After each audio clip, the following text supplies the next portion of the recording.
준종 목사와 함께하는 영성 산책 시간입니다. 엊그제 새벽 4시 50분 정도에 꿈을 꾸었습니다. 어둡고 검은 커다란 독수리 3마리가 떼를 지어 돌아다니더니 그중 한 마리가 바로 제 앞에 덜커덕 앉는 것이었습니다. 자세히 보니 이 독수리가 얼마나 크던지 집채만 하더군요. 독수리의 입이 커서 한 입에 삼켜버릴 만한 날카로운 부리를 가졌습니다. 바로 그 순간에 성령의 음성이 들려왔습니다. 근신하라 깨어라. 너희 대적마귀가 우는 사자같이 두루다니며 삼킬 자를 찾고 있다.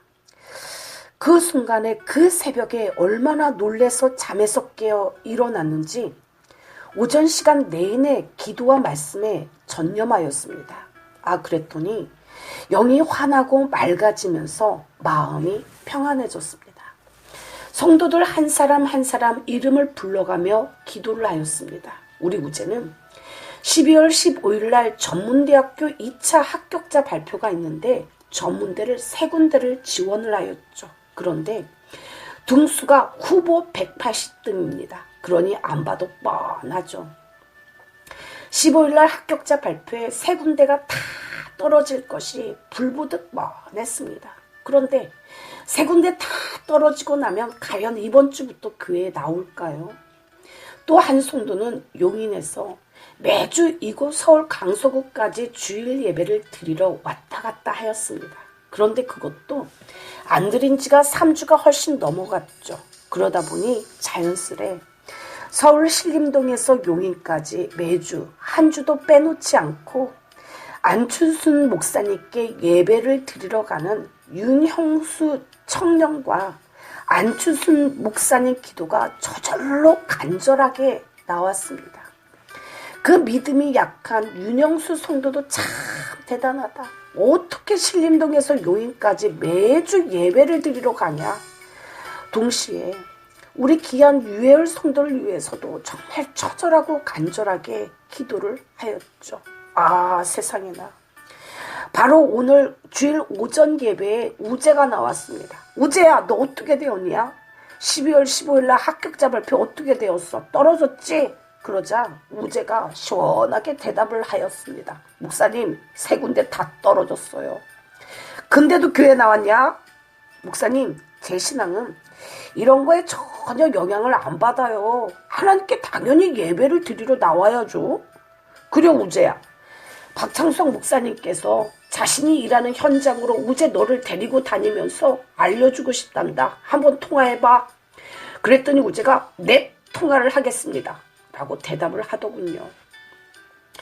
더군다나 기가 막힌 것은 용인에서 서울 강서구 우리 교회로 예배를 드리러 우리 교회 성도는 오지를 않았는데 용인에서 안춘순 목사님과 윤영수 형제가 바로 오늘 주일 대예배를 드리러 온 것이었습니다. 할렐루야. 마음의 즐거운 양약이라도 심령의 근심은 뼈를 마르게 합니다. 잠언 18장 14절에 사람의 심령은 그 병을 능히 이기려니와 심령이 상하면 그것을 누가 일으키겠느냐라고 했죠. 많은 사람들이 뜻대로 인생이 풀리지를 않으니 스트레스를 받거나 우울증과 불면증에 시달리며 고통을 받습니다. 성령은 평안과 위로를 주지만 악령은 불안과 근심, 우울증을 주죠. 성령은 비전과 소망을 주는 대신 악령은 절망과 좌절감을 줍니다. 사람들의 마음을 혼미케 하여 범죄케 만들고 스트레스와 불안과 우울증을 가져다 줘서 정신병자가 되게 하거나 자살하게 만들죠. 이것은 분명히 악령의 역사입니다. 영적 싸움이죠.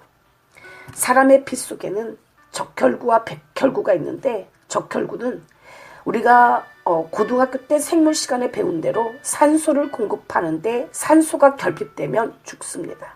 백혈구는 인체 내에 침입해 들어오는 병균과 싸워서 죽이죠. 병균도 죽이고 자기도 죽습니다. 백혈구가 병군과 싸워서 죽는 군인과 같은 것이 고름이죠. 백혈구는 병균을 거미줄로 얽어서 벌레를 죽이듯이 포위해서 죽입니다. 백혈구에는 B임파구와 T임파구가 있죠.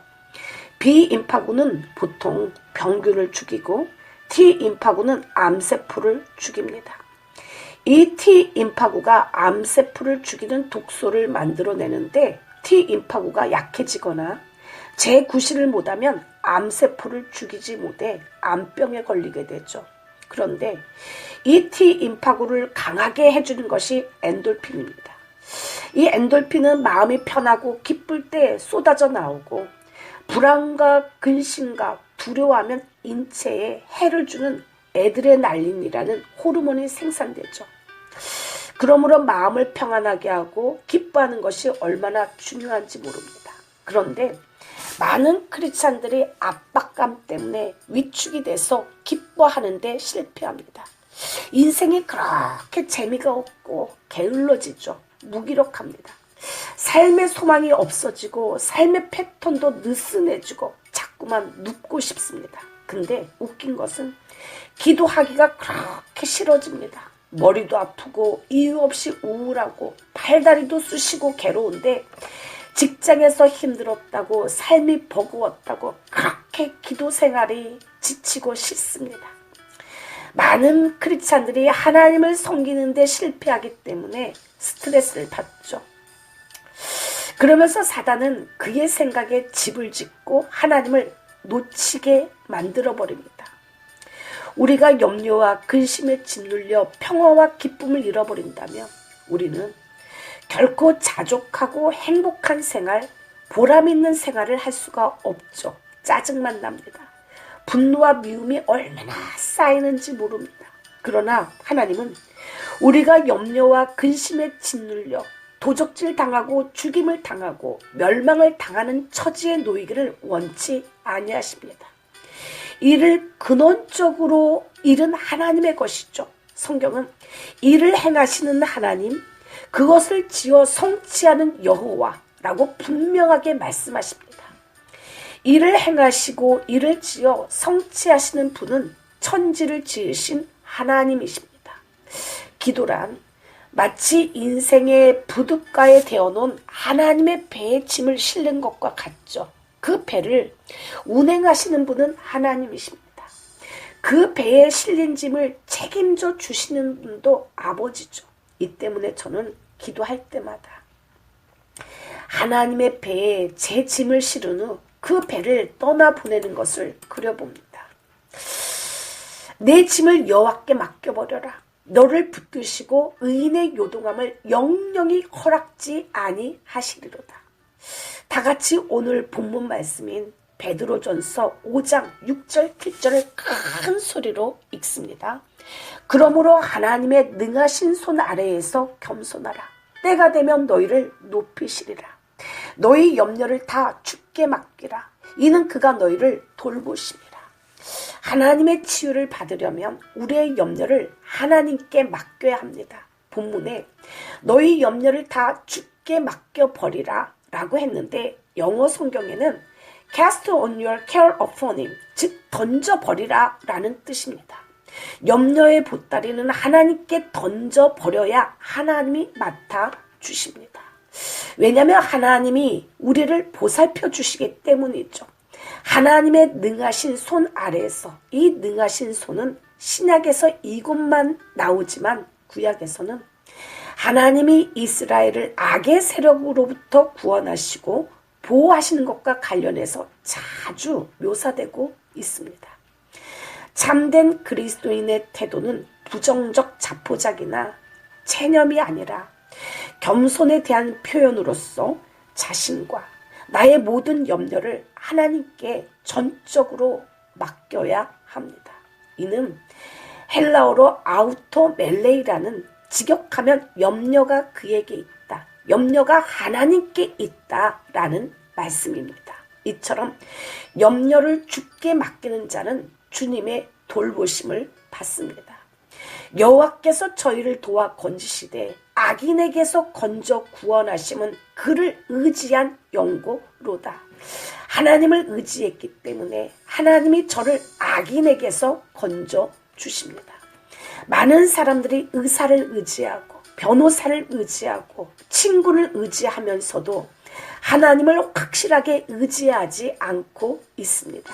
인간은 아무리 훌륭해 보여도 코에서 숨이 끊어지면 끝나는 것인데 의지할 가치가 없는 것을 하나님처럼 의지하고 붙잡는 데서 모든 불안이 오는 것입니다.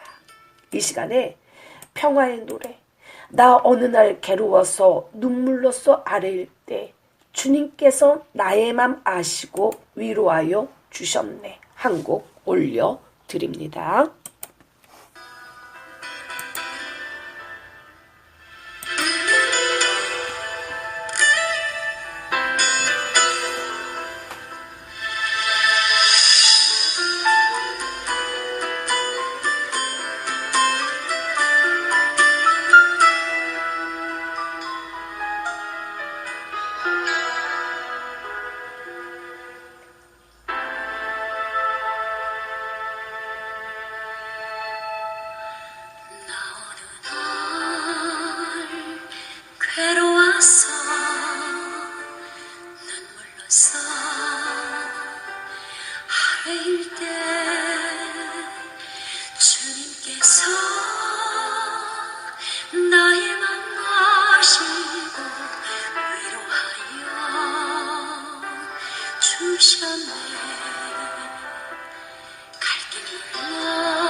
할렐루야.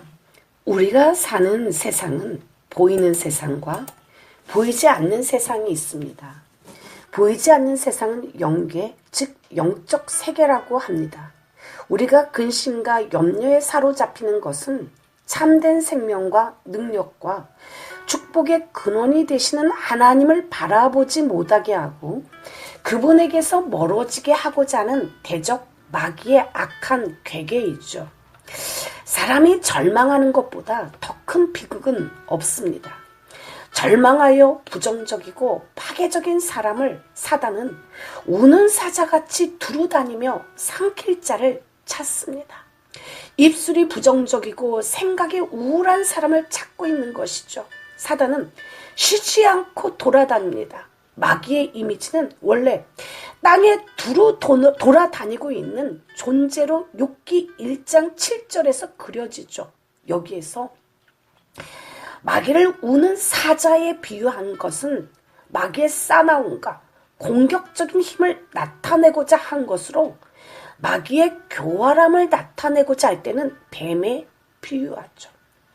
이 구절에서 표현하고 있듯이 마귀의 목적은 그리스도인들에게 무서운 협박을 가하여 그들로 믿음을 버리게 하여 결국 멸망시키는 거죠. 영적으로 도적질하고 죽이는 것입니다. 너희 염려를 다 주께 맡겨버리라. 이는 저가 너희를 돌보심이라. 염려라는 말은 본래 마음을 나눈다라는 뜻이 있죠. 그러므로 염려가 지나치면 정신분열을 일으키게 됩니다. 현재 선진국에서 제일 많이 발생하는 병이 정신병이라고 합니다. 그래서 상담하기 상당히 인기가 있다고 하죠. 기도하지 못하는 영혼은 병든 영혼입니다. 일에 너무 바빠서 지친다고 기도의 시간을 가지지 못하는 사람은 생활도 무기력해지고 마음도 우울해지면서 결국은 사단의 밥이 되고 맙니다. 주님은 말씀하십니다. 아무것도 염려하지 말고 다만 모든 일에 기도와 간구로 너희 구할 것을 감사함으로 하나님께 아뢰라. 그리하면 모든 지각에 뛰어난 하나님의 평강이 그리스도 예수 안에서 너희 마음과 생각을 지키시리라. 다윗이 나의 시대가 주의 손에 있사오니 라고 기도했습니다. 애굽이 대단한 나라였지만 지금은 아무도 알아주지 않는 나라가 되었으며 바벨론, 아수르, 로마 대제국이 굉장한 나라들이었지만 다 무너졌습니다. 우리의 모든 인생을 하나님께 맡길 때 하나님의 역사는 일어납니다. 하나님의 아들이 오신 것은 마귀의 일을 멸하러 오셨습니다. 다 같이 데살로니가 전서 5장 8절과 9절 큰 소리로 읽습니다. 근신하라 깨어라. 너희 대적 마귀가 우는 사자같이 두루다니며 삼킬 자를 찾나니 너희 믿음을 굳건하게 하여 그를 대적하라. 이는 세상에 있는 너희 형제들도 동일한 고난을 당하는 줄 알미라. 믿음을 굳게 하여 군사 용어로서 치밀한 확고하게 세워진 확고부동한의 뜻입니다. 이것을 전쟁의 현장에 적용하면 반석처럼 견고한 전선을 뜻하죠. 여기서의 믿음은 객관적인 진리가 아니라 하나님에 대한 성도 각자의 적극적인 믿음과 신뢰를 의미합니다. 저를 대적하라. 성경은 마귀가 강하지만 피하지 말고 대적하라고 말합니다. 비록 우리 자신은 약하지만 믿음으로 굳게 무장하여 마귀를 대적할 수 있기를 간절히 축원드립니다. 이 시간에 찬송 힘차게 일어나 용감히 싸워라. 저 마귀 물리친 옛 성도들 같이 그 어떤 형벌당해도 주 영광 드러내리라. 하나님 앞에 한 곡 올려드립니다.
할렐루야. 사람은 편한 것을 좋아합니다.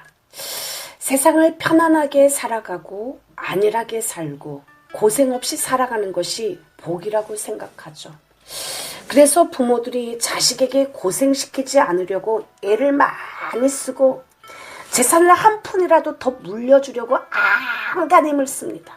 그런데 가만히 생각해보면 그것이 능사가 아니라는 것을 발견하게 되죠. 그것은 아이들을 아주 유약한 아이들로 자라나게 합니다. 사람은 적당히 고생도 해보아야 하고 훈련도 받아야 하고 연단도 받아야 강해집니다. 그래야지 인간미가 생겨나죠. 온실에서 자라난 꽃은 가늘고 힘이 없고 향기가 없습니다. 향기가 없는 꽃이 무슨 매력이 있을까요? 이것은 사람도 마찬가지입니다. 참 인간미가 있고 다른 사람의 사정을 깊이 이해하고 정이 있는 사람은 대부분 살아가는 동안 고생도 해보고 강한 연단도 받아본 사람입니다. 오늘 본문 말씀에서 사도 베드로를 통해서 하나님은 왜 그리스도인들에게 고난을 주시는가? 고난이 오면 왜 하나님은 금방 그 고난을 없애주시지 않고 그 고난을 당하게 하시는가? 그 이유가 대체 무엇인가에 대한 하나님의 대답을 하십니다. 베드로전서 5장 10절 말씀 다 같이 읽습니다. 모든 은혜의 하나님 곧 그리스도 안에서 너희를 부르사 자기의 영원한 영광에 들어가게 하시니가 잠깐 고난을 당한 너희를 친히 온전하게 하시며 굳건하게 하시며 강하게 하시며 너를 견고하게 하시리라. 하나님의 대답은 첫 번째로 당신을 온전케 하시려고 하십니다. 온전이란 말은 회복이라는 말이죠. 이를테면 바로 잡는다라는 뜻입니다. 잘못된 것을 바로 잡으려면 반드시 고통이 수반되죠. 예를 들어 사람이 길을 가다가 넘어졌습니다. 보니까 뼈가 어긋났죠. 그래서 병원에 갔더니 뼈를 바로 잡습니다. 뼈를 바로 잡는데 굉장히 아픈 거예요. 왜 아프냐면 바로 잡느라고 아픈 것이죠. 그러나 그 고통이 지나고 나면 어긋났던 뼈가 바로 잡히죠. 그것을 성경은 온전이라고 했습니다. 사람이 무엇인가 바로 잡히고 온전해지려면 반드시 이렇게 고난의 과정을 겪어야 합니다. 신앙생활을 잘하던 사람이 돈을 많이 벌게 되니까 이성에 넘어지고 탈선하기 시작했습니다. 가지 말아야 할 길을 막 하고 있습니다. 누구 말도 듣지 않죠. 그 상태가 말하자면 위골된 상태입니다. 뼈가 어긋난 상태죠. 사람들이 호소를 해도 듣지를 않으며 누구 말도 듣지 않아요. 그때 하나님이 나서서 바로 잡으십니다. 하나님이 일어서니 피 눈물 나는 고통이 따르는 거죠. 그래서 사람들이 하나님으로부터 매맞았다라고 얘기하죠. 비로소 정신을 차리고 원위치로 돌아가게 되는데 이것을 가르쳐 회복, 온전이라고 합니다. 두 번째로 하나님의 대답이 굳게 하시려고 하십니다. 고난은 사람이나 식물을 굳게 만듭니다. 나무도 야산에 있는 나무와 바람이 많이 부는 산등성이 있는 서 있는 나무와는 차원이 다르죠. 우선 그 나무의 뿌리가 다릅니다. 바람을 많이 타는 나무는 뿌리가 단단하죠. 어지간한 바람, 태풍쯤이야 문제가 되지도 않습니다. 왜냐하면 아주 강한 연단을 받았기 때문입니다. 그렇지만 뒷산 조그만 동산에 서 있는 나무는 뿌리가 약합니다. 그래서 심한 바람이 불면 뿌리가 그대로 뽑혀나가죠. 평소에 연단을 받지 못해서 그렇습니다. 평생 부모 품 안에 자라온 자식은 강하지가 못하죠. 그래서 커서도 스스로 결단을 내리지 못하고 어머니한테 가서 물어보고 결정합니다. 이런 사람이 결혼을 하면 뭐가 되는 줄 아십니까? 문제가 생기면 아내하고 상의해서 처리해야 하는데 사사건건 문제만 생기면 어머니에게 쪼르르 달려가서 물어보고 결정하곤 합니다.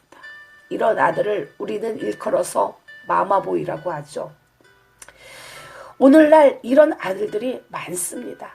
아들에게 많은 용돈을 주어서 놀게 하고 아들이 고생하는 게 너무나 안쓰러워서 놀고 먹고 살아라 하니까 가보한 아이들이 이렇게 유약하게 됩니다. 독립심도 없어지죠. 그래서 하나님은 우리에게 지금 로마에서 고난당하고 있는 그리스도인들에게 사도 베드로는 강조하죠. 이 고난은 너희로 굳게 하시려고 하신 것이라. 할렐루야. 세 번째로 하나님의 대답은 강하게 하시려고 하시는 것입니다. 제가 처음에 지하에 개척을 할 때는 아시는 분들은 다 아시겠지만 찾아오시는 사람들의 대부분이 신학교를 나온 주의종들입니다. 나이도 어리고 보잘것없는 개척교회, 밥해줄 시설도 전혀 없는 지하의 개척교회에 바로 그런 분들이 찾아오셨죠. 그 와중에는 자아를 굽히지 못해서 나이가 65살이 넘어가고 70이 넘어가도 전혀 자신의 자아를 굽히지 못하는 사람도 있었습니다. 주님은 그 사람을 주의 종으로서의 길을 전혀 열어주지를 않으셨죠. 그러나 그 와중에도 자신을 순복하고 자아를 부인하는 사람은 하나님이 주의 길을 다 열어주셨습니다. 그러므로 하나님의 능하신 손 아래에서 겸손하라. 때가 되면 너희를 높이시리라. 이제 이상하게 이러한 시기가 지나가니 교회가 휑한 것 같지만 젊은 사람들을 하나님이 계속해서 보내주십니다. 하나님의 말씀에 순종하려는 젊은이들, 아직 술을 끊지 못했고 담배도 끊지 못했지만 점점 하나님께 순종하려는 사람들, 몸은 병들고 아프지만 이상하게 하나님을 사랑하는 사람들, 저는 이럴 때 더욱 하나님께 기도로 나아갑니다. 사람을 보면 어떤 사람은 더 강한 사람이 있고 어떤 사람은 덜 강한 사람이 있습니다. 그것은 환경 가운데서 하나님이 강하게 훈련을 시켰기 때문입니다. 새도 보면 더 강한 새가 있고 덜 강한 새가 있습니다. 새도 연단하기에 따라서 그 강도가 달라지죠. 풀무불에 달구어서 쇠반에 넣고 여러 번 두들긴 다음에 찬물에 넣었다 꺼낸 쇠는 강철입니다. 찬물에 2번 들어갔다 나온 쇠는 더 강하죠. 그래서 쇠의 용도에 따라서 찬물에 1번 넣고 2번 넣는 쇠가 있는가 하면 아주 여러 번 넣어서 꺼낸 쇠도 있습니다. 여러 번 풀무불에 들어가고 찬물에 들어갔다 나온 쇠는 특수 용도로 사용할 만큼 강한 쇠가 되죠. 강철은 그만큼 연단을 많이 받아서 강해지고 단단해지는 것입니다. 하나님은 지금 로마라고 하는 거대한 세속의 도시에 복음을 전하시고자 합니다. 그런데 전하는 게 쉽지가 않습니다. 그러니까 하나님은 그리스도인들을 강하게 훈련시키시는 거죠. 그래야 복음을 전할 수가 있기 때문입니다. 사도 베드로는 이 점을 분명하게 인식하고 있죠. 너에게 고난을 주시는 것은 너희로 하여금 강하게 하시려고 합니다. 하나님은 반드시 터를 경고케 하십니다. 터를 경고케 하시리라. 이 말은 정착을 의미하죠. 오늘은 이 직장, 내일은 저 직장, 오늘은 이 교회, 내일 저 교회를 떠돌아다니는 사람들이 아닙니다. 터가 견고하지 않으면 자꾸만 무너지죠. 집도 무너지고 산도 무너지고 다리도 무너집니다. 이것은 신앙도 그렇고 인격도 그렇습니다. 기초가 약하면 여지없이 무너져 내리죠. 베드로는 처음에 실수를 많이 했습니다. 넘어지기도 많이 했죠. 그래서 시행착오를 많이 겪었습니다.